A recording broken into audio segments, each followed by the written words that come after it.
Hey everybody, welcome to the Geek Branch Podcast. Ladies and gentlemen, we are going to be diving into the depths of this order. And as we delve, we're going to find something really amazing that I just have to recommend to everyone. I'm pretty sure that some people out there already caught on to the wildly, insanely popular comic book series, Saga, written by Brian K. Vaughan. Art by Fiona Staples, published by Image Comics. This is one of the most popular indie comics to ever really hit the bend. Yeah, it's been And out for a while. it has been, and it is really high quality, really artfully done, a Shakespearean story with a Game of Thrones twist, and it is probably the best you can find for sci-fi space opera. Uh, Maybe outside of like French comic Valerian, but that's a recommendation for another day. So for talking about the wonderful story that is Saga. It is one of my favorite archetypes of stories, with the byline being protect the child. I am a sucker for protect the child. I loved it in Telltale's The Walking Dead. Oh, such beautiful. Yeah, right. It is always just going to be one of my favorite ways of kind of carrying a plot forward with that objective, just because I'm a sucker for saving children. Um, so as it goes, the way that the story pans out is that there has been a long-standing war between two races that live on a planet and that planet's moon. And you can basically call them the wings and the horns, is the simplest way of referring to them. And what has started out as this giant, I would almost say civil war, because they do literally share the same system. It's like if there was humans on Earth and then like elves on the moon, or in like Marvel Comics, the Inhumans. They're functionally like the closest neighbors can be without sharing the same planet. And so a giant war erupts out between the two of them, and they're divided among several different lines. For instance, the Horns are bestial races that always tend to have horns jutting from their heads, while the Wings are avian races that have kind of come together and conglomerated, once again, having various different types of wings: bird wings, bat wings, insect wings, to the point. And so these people have been fighting for an insanely long period of time. This is as big of a rivalry as anything else that you might imagine. And they've been on pretty even footing. The Horns use magic, and the Wings use tech, is basically the way of referring to them. And so this war that has been burning down their civilizations has been continuing on for so long that it's actually stopped being fought in their home system. It's no longer taking place on the grounds of the planet or in the skies above the moon. It's actually spread out into dozens of proxy wars that are taking place all across the known solar system, well, not solar system, known galaxy. And they have brought in all these other different races into their conflict, and it's spiraling out of control, as it has been for all of these decades. And people have grown up basically living their entire lives caught in this maelstrom of war. And this is the story of a wing and a horn that have gotten together due to pretty incredible circumstances, and has had a child together. They've both deserted, though Marco himself, being the Horn, was actually a prisoner of war that was saved by his love interest and actually rescued from prison. So she's really, honestly, the deserter, to be quite 100. But regardless, the story starts with I'm forgetting the main female lead's name. Wow, I don't believe I blanked there.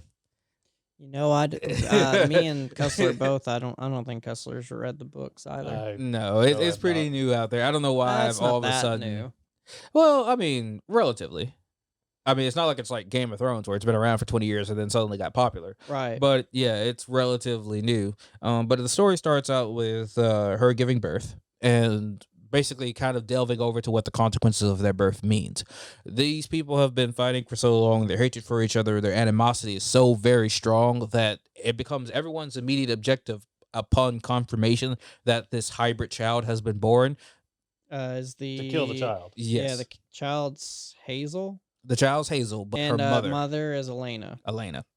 Mhm. Thank you so much for that. You're welcome. And so, as the story continues on, the purpose being is that all these various forces have come together in conflict over the death of this child, and it's starting to make people whose lives would have been separate without the instance of this child being born intermingle with each other. And you would think, maybe that'd be a wonderful thing, that the purpose of this story is to show that this new life is a sign of peace and that hope can exist. And while the hippie Marco believes that is absolutely the case, everyone else in the world distinctly disagrees. So some of the main characters that come in relation to the story is Prince Robot the Fourth, I want to say is his name, because the robots are literally, their title tends to be their race, which is robot, and then a number. So, for instance, I think it's King Robot the 23rd. They have a very, very strange numbering scheme, but they're a really cool species. So they're humanoids with gray skin, like almost like a mannequin, and at the top of their head is a TV. Huh. It's really interesting. And when they're thinking of something, by the way, this is a graphic. That makes me think of, obviously, Fully Cooley. Yes. Matt was Actually, over here yes, right it's- now. yeah. My mind actually went to like Arnim Zola. From, Also pretty Yeah. close. Yeah. Yeah. It'll remind you of something like that. But so what happens with them is that if they're thinking of something, and it can be completely unintentional, by the way, it'll pop up on their view screen. And it's a reflection of what they're feeling on the inside. So sometimes it's very literal. For instance, there's a scene where Prince Robot gets told the news that he's going to have a son. So there's going to be a little princeling in the house, and a baby's pacifier pops up on his screen, which shows that he's thinking about his kid. But this is a very graphic comic. We're talking about blood, guts, all the beautiful things that you like out of Game of Thrones, sex and violence, yada yada. So sometimes the things that pop up on robot screens can be pretty graphic. Right, especially when they're thinking along that route. So regardless, what happens with Prince is that he's just gotten home from his, I think, third tour in this everlasting war, and it's been pure hell. And the only thing that he wants to do is start a family, settle down, retire, and get over his PTSD, because he has it bad. Like when he sleeps, he can't control what's going on in his view screen, so his view screen just continuously shows moments from the war. You know what I'm saying? People getting limbs blown off, dying, executions, just all the most horrible things that he's been through. Yeah. And it's just a living nightmare for him, which hilariously later on in the series, people start literally sitting down and watching him sleep because it's like watching TV. It's one of the funniest things. The kids end up doing it.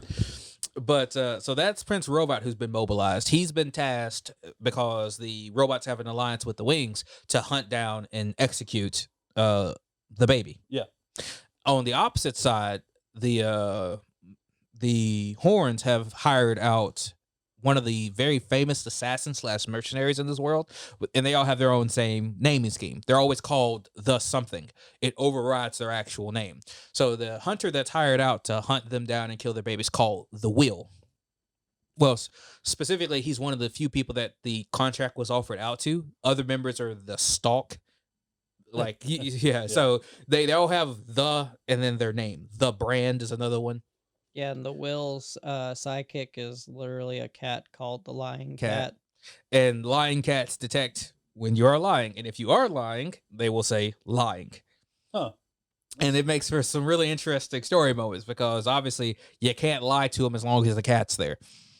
And if you are telling the truth, he'll just look at you really frustrated, like the cat looks like it's pissed at you for telling the truth, and then it'll like groan. It'll be like hern. It's a little sound effect that it makes, but it lets you basically know that it's telling the truth in that statement. So, and then every version of these mercenaries tends to have a sidekick. The only ones that don't tend to be partnered. For instance, there's one that you run across later on in the story where they're like conjoined twins. So they are one entity. They are one but they don't have a sidekick because they consider each other to be each other's sidekick. I see that the Will has a sister, and her name's the Brand. Yes, and her sidekick's a giant, Dog. the dogs that have the barrel of alcohol around their neck. Yeah. Except it's alien and it shoots tranquilizer dark side of its nose. Yeah, it's called Sweet Boy. Yes. And it's also really creepy looking because its color scheme is inverted, so it's red and black. So it's Deadpool. Yeah, it looks like that. It's Deadpool doll. Yeah. But so as these characters continue to go on, one of the things you'll quickly realize in the show is that it takes what Game of Thrones. Sorry, show. I'm hoping it becomes a show. But one of The the things, creator said he thinks it will take like 15 years until they're finally able to turn something like that into a show. yeah, because one, it's like I said, really high sci-fi, high fantasy. So you're probably going to need some, You need reduction Amazon. some reduction in price. Carnival Row, by the way, if Carnival Row could be made sci-fi, which obviously would probably like double the budget for Carnival Row looks very similar to this. Yeah, so that's why I said Amazon. Yes, I would hope Amazon would pick it up, but it's really, really graphically violent. So one of the things you have to really kind of like wrap your head around with this is that the longevity of certain characters is shorter than characters in Game of Thrones. Oh wow. Yeah, so this is a comic. So obviously it's not as long as a book. And if somebody important dies like maybe every 10 to 20 chapters in Game of Thrones, someone relatively important dies in this series like every 3 issues. It's like Yeah, and it has like what, like 54 issues so yeah, far. the longevity of characters in the series has you on your just sitting on your hands, biting your nails, Yeah, indie comics take a lot longer to come be out. produced. Yeah, because well, they're really ones like that are high quality. Yes, they are. It's very artistic. I love the way the characters are drawn. The art is freaking spectacular, especially when you get to some of the more fantastical parts, like the aliens, like the sci-fi concepts. For instance, there is an entire species, which a species of driders, which is what the stalk is. The stalk is a drider, for lack of better terms, because honestly, they're not called that. They actually never got their species name in the series, but I just call them driders because they're literally humanoids on top of a spider's body. Yep. And rather than having the spider's limbs at the end, like the little pincers that spiders walk around on their ribs, they have hands. So they're really cool. I love them. Of course you do. But I know, anyways. right? That's me. But regardless, so what happens is that this is just the story of them progressively trying to find some place to protect Hazel, keep her safe, as well as just the people they meet along the way, how this conflict is unfolding, and what is the consequence of somebody like her existing. The potential end to this war, because this war is so deeply embedded just in the zeitgeist of the entire galaxy at this point, because they roped in so many species by proxy that you the idea of peace is toxic almost. Right. And you meet various characters that contribute to that side that wants to end the war, that side that wants to see this conflict end, that wants to see children go up without having to worry about going to the front line and dying. And it's a really artful tale about a galaxy as a whole dealing with the circumstances while still managing to focus on this deeply intimate story of these few characters brought together by various circumstances. And I really can appreciate both the writing, the art direction, as well as the character development for some of these characters, even though these characters sometimes don't last that long. So like you will get the character that you really like. In fact, if you ever like go on a forum and talk about it, you'll be like, oh, this character's my favorite character because somebody's reading it now. Oh, honey. Yeah, right. Yeah. Yeah. So like they don't know. Don't get used to him. Yeah, what's going on. And then people progressively end up in this situation where they have a favorite character and their favorite character bites it. And then they have a favorite character and their favorite character bites it. And so it's become kind of like what was happening when the Walking Dead got to the Negan arc, where they're like, if you kill X, we'll riot. And they killed X. Yeah. My point being is though that they're like, there are certain characters that they're like, man, if you kill them, I swear to God. Yep. But yeah, no, it's really, none of the deaths are forced or fake or in any way like just for surface gratification. Everyone who does die has a reason for dying, and it's kind of unavoidable. I don't really want to spoil anything, but this is pretty early on, and it's kind of integral to the story because it involves so many characters. But Spoiler. but the Stalk dies, and the reason why she dies is because Prince Robot shoots out her chest. Mm. So what happens is Stalk and Robot are working together, but they've been hired by different sides, obviously. And so they're not aware of each other's existence, but they have one common goal, which is find Hazel and kill Hazel. So the Stalk has just made an attempt, but failed to succeed.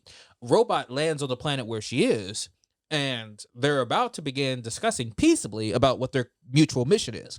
Well, the Driders, the Stalk, their way that they work is that their hands are underneath them.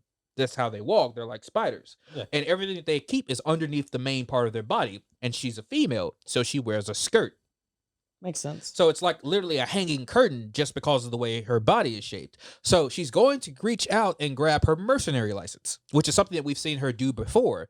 It's reach underneath her skirt, grab her Except mercenary he license. thinks she's reaching for a gun. Well, normally he would be okay about this. He's a very calm and stately person. He is a prince. But he just got told the previous issue he's about to have a baby. And his entire purpose on this mission is to get home alive so he can see his child. Right? So she reaches down to grab her ID. And he immediately, and you see it because the pacifier pops up on his screen. You know that he's thinking about his son. There's no dialogue there. There's nothing that's told that way. That's one of the most beautiful things about dealing with the robot species is that you can say so much in just that one panel. And he immediately, because they have the ability to transform their limbs, transforms his arm into a cannon and shoots her in the chest. And she's on the phone. One of her other hands is on the phone talking to the Will, who's her boyfriend, lover / ex-lover. And the Will just hears the love of his life get shot. And so immediately the Will moves to start taking out Prince Robot the Fourth.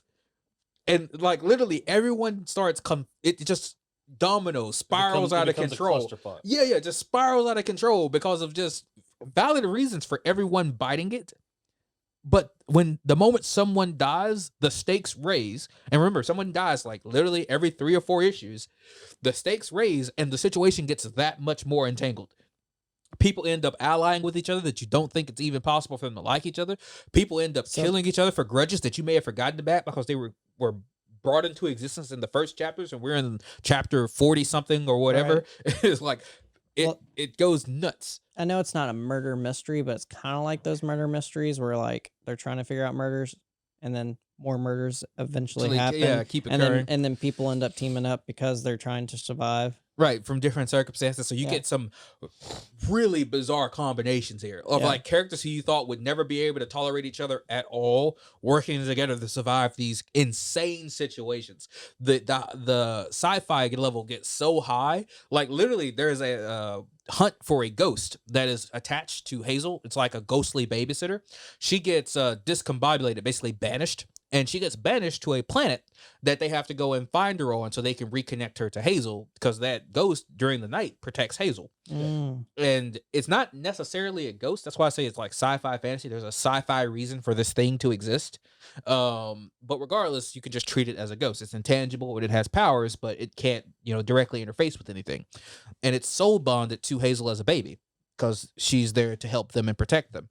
So the ghost gets banished by Marco's parents, who I won't get into detail about, because they don't know that the ghost is an ally. Because once again, this keeps happening. People just don't understand what's going on. Bad communication skills. Right. Like in Korean dramas. Yes, exactly. The misunderstandings just cause things to spiral. So they have to go to this planet to go and save the ghost. And so they go to the planet, and the planet's not a planet. It's an egg. Okay. And hatching out of this planet is this giant Cthulhian abomination that has apparently, they just basically appear and they're like the babies of the galaxy. Oh, wow. It's kind of like if you consider like this room to be a galaxy, there's an over galaxy above it that would be like the sky. And to all the things up there, we're nothing at all. It doesn't actually interface with them in any way, except for moments like this, because the baby's small enough that it can affect the smaller galaxy around it. So they have to get off of this thing before it hatches. And the thing hatches, and those things are infinitely powerful. And as long as they're at that size, they're just like natural disasters. If you happen to fly by it, it's just going to wreck whatever's there. And those type of things are all throughout the world. They sometimes cause horrible things to happen because, it's like walking around and finding a black hole suddenly.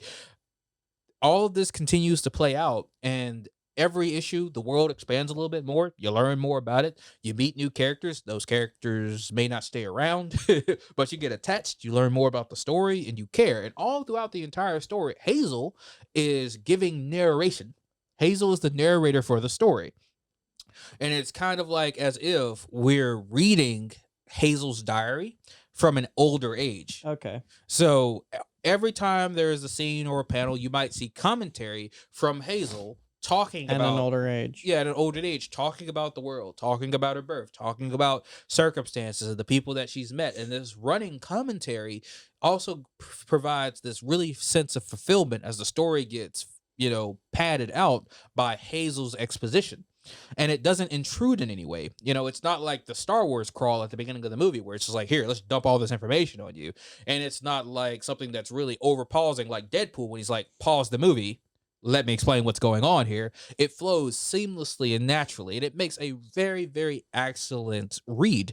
And so I really want to Deadpool's isn't supposed to flow naturally though. right, it's 'Cause halting and jarring. yeah, But I'm could just be trying chaotic. to like Yeah. give people an example of what they're going to be dealing with this almost fourth wall break. Yeah. It's not a fourth wall break because she could be talking to anybody who just happens to have been reading this diary. Yeah, it's like there's a book series by the guy who made Percy Jackson. It's an Egyptian series. Yep. And the brother and sister do a tape recorder, if I remember correctly. Yeah. And so it's for anybody that just so happens to hear it. Right, so you can understand the story. Yeah. And so all of this comes together to make one of the best indie comics, one of the best comics period that I've ever had the pleasure of reading. I put it up right next to Lock and Key, which just recently got a series. Yeah, we need to watch that. Yeah, it's really good though. That's once again Lovecraftian horror, so I don't know if that's up your alley or not. It ain't gonna bother me. Okay, but I'm yeah, actually interested in that. yeah. Lock and Key is just as amazing.